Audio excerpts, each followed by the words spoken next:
Hello friends, स्वागत है आप सभी का हमारे YouTube channel study with Rohit पर। दोस्त, हम बात कर रहे थे एसएससी सीजीएल की एनालिसिस के बारे में और आज हम बात करेंगे 19 सितंबर के सभी शिफ्टों का जीके जीएस के क्वेश्चनों के बारे में। तो चलिए शुरू करते हैं। और शुरू करने से पहले अगर आपने अभी तक चैनल को सब्सक्राइब नहीं किया है, अगर आप चैनल पर नए हैं तो प्लीज़ पहले चैनल को सब्सक्राइब कर ले ताकि जब भी वीडियो आए तब सबसे पहले आपके पास पहुंच सके। चलिए शुरू करते हैं और देखते हैं जीके जीएस के क्वेश्चन। पहला क्वेश्चन है कि रविंद्रनाथ टैगोर ने नाइटहुड की उपाधि किस कारण त्यागी थी। तो रविंद्रनाथ टैगोर जी ने जलियांवाला बाग हत्याकांड के कारण नाइटहुड की उपाधि त्यागी थी। जलियांवाला बाग हत्याकांड की बात करें तो 13 अप्रैल 1919 को बैसाखी के दिन अमृतसर पंजाब में हुआ था। अगला क्वेश्चन है कि प्रधानमंत्री की नियुक्ति किस अनुच्छेद के तहत की जाती है। तो अनुच्छेद 75 के तहत राष्ट्रपति द्वारा प्रधानमंत्री की नियुक्ति की जाती है। मंत्रिपरिषद की बात करें तो ये सामूहिक रूप से लोकसभा के प्रति उत्तरदायी होती है। खुदाई खिदमतगार संगठन की स्थापना किसने की थी। खान अब्दुल गफ्फार खान ने इस संगठन की स्थापना की थी। भारत में ब्रिटिश राज के खिलाफ एक अहिंसक प्रतिरोध आंदोलन था और खान अब्दुल गफ्फार खान को सीमांत गांधी के नाम से हम जानते हैं। खान अब्दुल गफ्फार खान की बात करें तो 1987 में इसे भारत रत्न दिया गया और भारत रत्न पाने वाले ये प्रथम गैर भारतीय भी थे। नेक्स्ट क्वेश्चन है हमारा कि निम्न में से कौन आर्थ्रोपोडा का उदाहरण है। बिच्छू आर्थ्रोपोडा का उदाहरण है। कुछ अन्य आर्थ्रोपोडा की बात करें तो जिनमें कॉकरोच, झींगा, केकड़ा, घरेलू मक्खी और बिच्छू आदि हमारे आर्थ्रोपोडा के उदाहरण हैं। अगला क्वेश्चन है कि चतुर्थ बौद्ध संगीति का आयोजन किसके शासनकाल में हुआ। तो कनिष्क के काल में हुआ, जो कुषाण राजा था। इसके अध्यक्ष की बात करें तो वसुमित्र इस बौद्ध संगीति के अध्यक्ष थे और इसके आयोजन की बात करें तो जम्मू कश्मीर में इसका आयोजन हुआ। अगला क्वेश्चन है कि कौन सा एक मौलिक कर्तव्य नहीं है। तो ऑप्शन के अनुसार यातायात के नियमों का पालन करना मौलिक कर्तव्य नहीं है। दोस्तों, हर शिफ्ट में मौलिक कर्तव्य से क्वेश्चन देखने को मिल रहा है, इसलिए हमने कुल 11 मौलिक कर्तव्यों को आपके सामने लेकर आए हैं। तो चलिए देख लेते हैं हमारे 11 मौलिक कर्तव्य कौन कौन से हैं। पहला है कि संविधान का पालन करना एवं आदर्श समस्याओं, राष्ट्रीय ध्वज और राष्ट्रीय गान का सम्मान करना। दूसरा मौलिक कर्तव्य है कि स्वतंत्रता को प्रेरित करने वाले आदर्शों को हृदय से संजोए रखें। तीसरा है कि देश की एकता, अखंडता और संप्रभुता की रक्षा करें। चौथा है देश की रक्षा करें और आह्वान किए जाने पर राष्ट्र की सेवा करें। पांचवा है कि देश में समानता और समान बंधुत्व की भावनाओं को बनाए रखें। अगला है कि देश की संस्कृति की गौरवशाली परंपरा को समझे और बनाए रखें। सातवां है कि प्राकृतिक पर्यावरण का संरक्षण एवं वन और वन्य जीवों, नदियों आदि की रक्षा करें। आठवां मौलिक कर्तव्य है कि वैज्ञानिक दृष्टिकोण, मानववाद, ज्ञानार्जन और सुधार की भावना का विकास करें।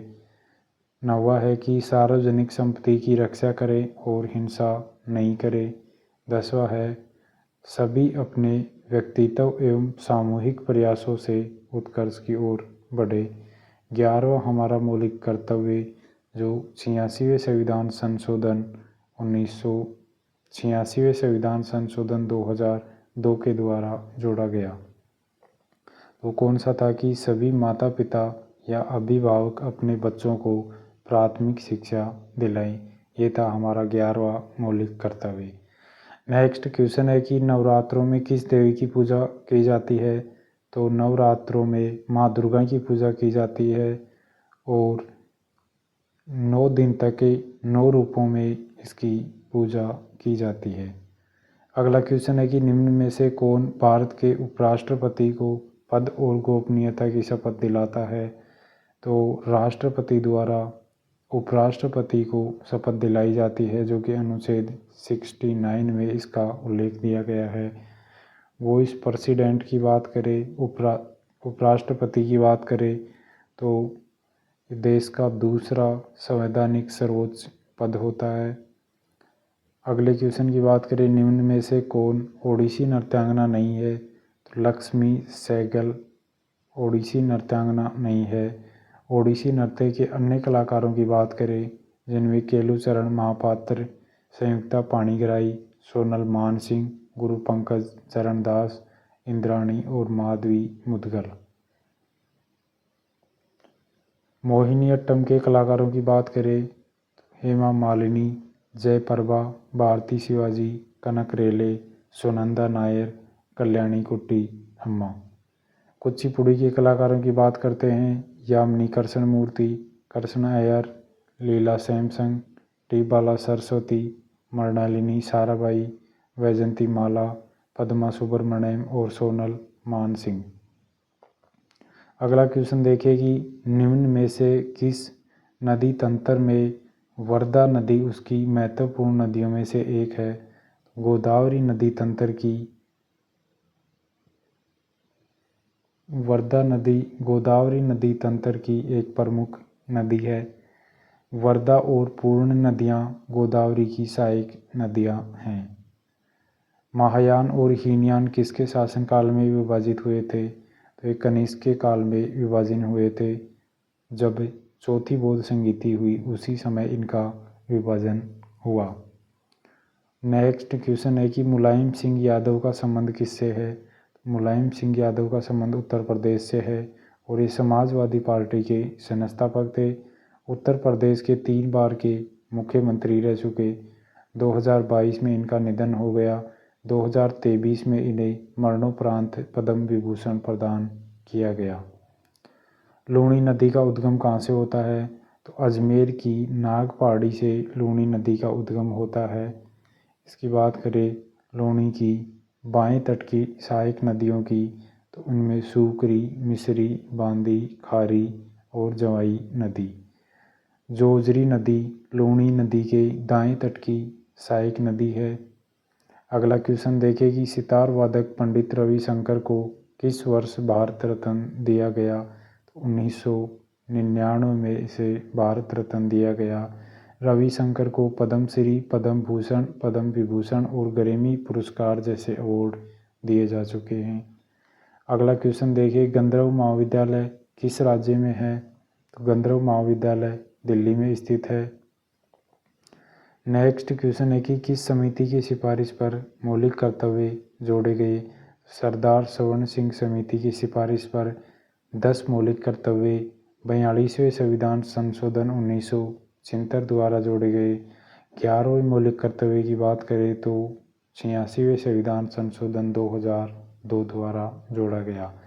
भारतीय संविधान का भाग 11 किससे संबंधित है। तो संघ और राज्यों के बीच संबंध से संबंधित है भाग 11। कुछ मुख्य भागों को देख लेते हैं। भाग पहला जो कि संघ और राज्य क्षेत्र से संबंधित है। भाग 2 नागरिकता से। भाग 3 मौलिक अधिकारों से। भाग 4 की बात करें नीति निर्देशक तत्वों से। भाग 4A की बात करें मौलिक कर्तव्य। भाग 5 की बात करें तो संघ सरकार जिसमें कार्यपालिका, संसद, न्यायपालिका और CAG यानी नियंत्रक और महालेखा परीक्षक। भाग 6 की बात करें तो राज्य सरकार। 9 की बात करें पंचायत। 9A की बात करें तो नगर पालिका और 9B की बात करें तो सहकारी समिति। भाग 15 की बात करें तो निर्वाचन से। भाग 17 की बात करें राजभाषा से। भाग 18 की बात करें तो आपात उपबंध से और भाग 20 संविधान संशोधन से संबंधित है। अगला क्वेश्चन है कि पारिस्थितिकी क्या है। तो पारिस्थितिकी विज्ञान की एक शाखा है जिसमें मानव विज्ञान, जनसंख्या, समुदाय, पारिस्थितिकी तंत्र और जीवमंडल शामिल है।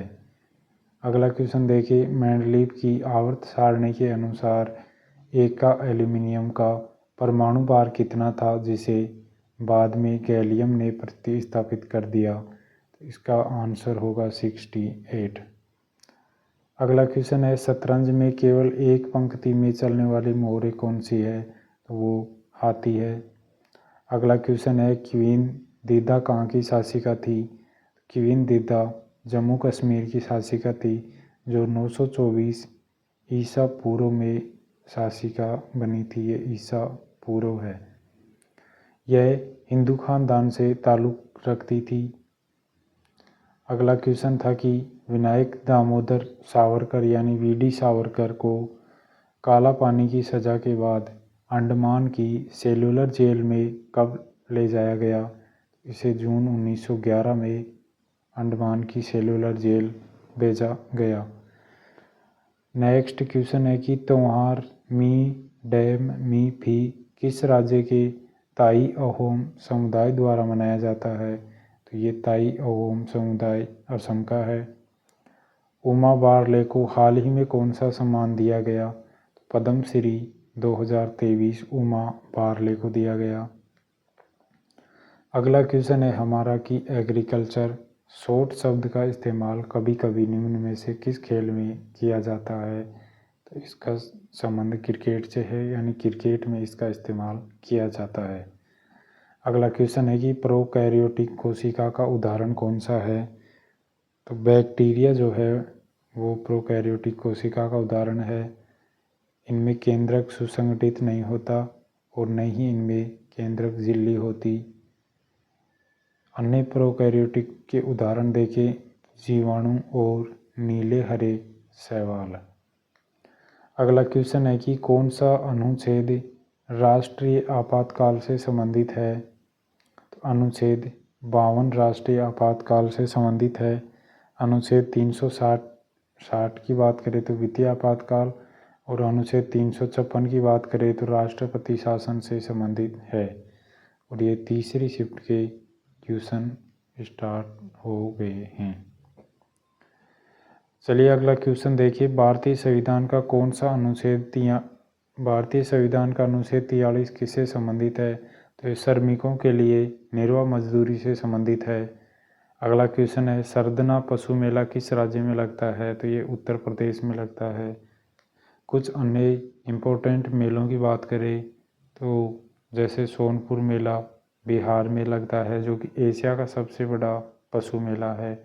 पुष्कर मेले की बात करें तो राजस्थान में, रामदेवरा मेले की बात करें तो पोखरण राजस्थान में, वीर तेजाजी मेले की बात करें जो कि पर्वतसर नागौर ये भी राजस्थान में है, अमृतसर मेला की बात करें तो पंजाब में, और सुजानपुर मेला की बात करें तो ये भी पंजाब में लगता है। अगला क्वेश्चन है कि सरोद वादक अली अकबर खान का संबंध किससे है? तो इसका मेहर घराना से संबंधित है। अगला क्वेश्चन है, इतिहास से जुड़ी पुरानी चीज़ों का अध्ययन क्या कहलाता है? पुरातत्व शास्त्र पुरानी चीज़ों का अध्ययन कहलाता है। अगला क्वेश्चन है कि खातौली का युद्ध किनके मध्य हुआ? खातौली का युद्ध इब्राहिम लोदी और राणा सांगा के मध्य 1517 में हुआ था। इब्राहिम लोदी की बात करें तो ये लोदी वंश का अंतिम शासक था। राणा सांगा ने इब्राहिम लोदी को हरा करके कैद कर लिया था। अगला क्वेश्चन देखिए कि भारत में पहले एशियाई खेलों का आयोजन कब हुआ? तो 1951 में पहले एशियाई खेलों का आयोजन हुआ। अंकुर योजना किस राज्य द्वारा शुरू की गई? तो ये मध्य प्रदेश द्वारा शुरू की गई थी और ये शिवराज सिंह चौहान तत्कालीन मुख्यमंत्री के समय शुरू की गई योजना थी। नेक्स्ट क्वेश्चन देखें कि दूसरी पंचवर्षीय योजना में उर्वरकों के उपयोग पर क्या प्रभाव पड़ा? तो इस समय दूसरी पंचवर्षीय योजना में उर्वरकों का उपयोग बढ़ गया था। अगला क्वेश्चन देखिए, बक्सर का युद्ध कब लड़ा गया? तो बक्सर का युद्ध 1764 में लड़ा गया था और ये हेक्टर मुनरो EIC की तरफ से था, यानी ईस्ट इंडिया कंपनी की तरफ से, और मीर कासिम, शुजाउद्दौला और शाह आलम ये तीनों एक तरफ थे। तो इनके मध्य बक्सर का युद्ध लड़ा गया और इस युद्ध के बाद 1765 में इलाहाबाद की संधि की गई, जो कि लॉर्ड क्लाइव और शाह आलम सेकंड के मध्य संधि हुई। नेक्स्ट क्वेश्चन है कि आपातकाल के दौरान कौन से अनुच्छेदों का निलंबन नहीं होता है। तो अनुच्छेद 20 और 21 का निलंबन आपातकाल के दौरान नहीं होता है। अनुच्छेद 359 के अनुसार मौलिक अधिकारों का निलंबन होता है और इसी में ये विवरण दिया गया है कि आपातकाल के दौरान अनुच्छेद 20 और 21 का निलंबन नहीं होगा। अगला क्वेश्चन है कि क्लोरोप्लास्ट क्या है। क्लोरोप्लास्ट पौधों की कोशिकाओं में एक अंग है जो उन्हें ऊर्जा प्रदान करने की अनुमति देता है। नेक्स्ट क्वेश्चन देखिए, भक्ति कुलकर्णी किस खेल से संबंधित है। तो भक्ति कुलकर्णी शतरंज खेल से संबंधित है। अगला क्वेश्चन है कि चौसा का युद्ध कब लड़ा गया। तो चौसा का युद्ध 1539 में हुमायूं और शेरशाह सूरी के मध्य लड़ा गया। शेरशाह सूरी के मकबरे की बात करें तो ये सासाराम बिहार में स्थित है। चलिए दोस्त, ये थे आज के 19 सितंबर के सभी शिफ्टों के क्वेश्चन। अब मिलेंगे आपसे नेक्स्ट शिफ्टों के क्वेश्चन को लेकर। तब तक आप चैनल को सब्सक्राइब कर ले और वीडियो अच्छा लगे तो वीडियो को लाइक भी करें। फिर जल्द ही मिलते हैं आपसे नेक्स्ट क्लास में। तब तक के लिए जय हिंद, थैंक यू।